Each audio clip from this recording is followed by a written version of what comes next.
మీ హృదయాలను కలవరపడనీయకండి, దేవుని యందు విశ్వాసం ఉంచండి. నా యందు విశ్వాసం ఉంచిన వాడు ఎన్నడూ నశింపడని దేవాది దేవుడు మాట్లాడుతున్నాడు. ఆమేన్, హల్లెలూయా. మరి ఈ రోజున చాలా మంది బాధపడుతున్నారు. ఏది మరి ఏమవుతుందా, ఏం జరుగుతుందా అని ఏదో ఒక చింత, ఏదో ఒక భయము, ఏదో ఒక కలవరము మరి ఉంటున్నారు ప్రజలు. ఆమేన్, హల్లెలూయా, ప్రైజ్ ది లార్డ్. కానీ దేవుని యందు ఎవరైతే నమ్మకం ఉంచుతారో, విశ్వాసంగా మరి ఉంటారో, వారు కదలని బడనీయని వారుగా ఉంటారు. ఆమేన్.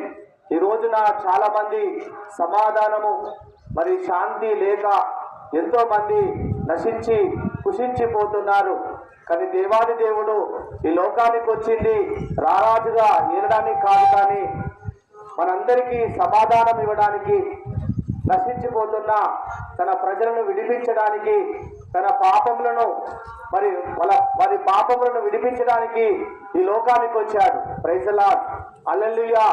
ఎందుకంటే పాపము చేసిన వ్యక్తికి నెమ్మది ఉండదు, పాపము చేసిన వ్యక్తికి సమాధానం ఉండదు.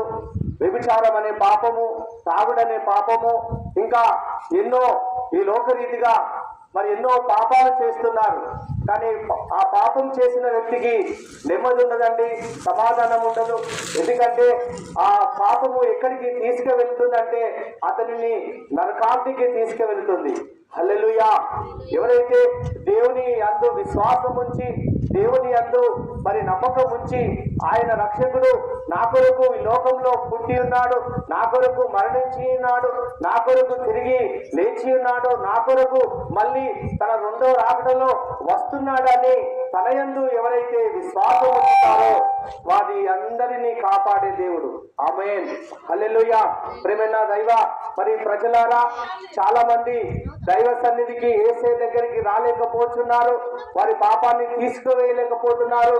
మరి గొర్రెల రక్తమైనను, మేకల రక్తమైనను మరి పాపము మరి తీసివేయదు, కానీ ఇదిగో రక్తము చిందించకుండా పాప క్షమాపణ జరగదు. ప్రైజ్ ది లార్డ్, హల్లెలూయా.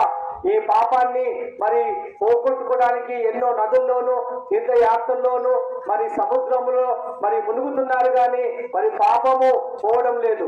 ఆమేన్, హల్లెలూయా. మరి యేసు రక్తము ప్రతి పాపాన్ని తుడిచి వేస్తుంది, యేసు రక్తము ప్రతి పాపాన్ని కడిగి వేస్తుంది.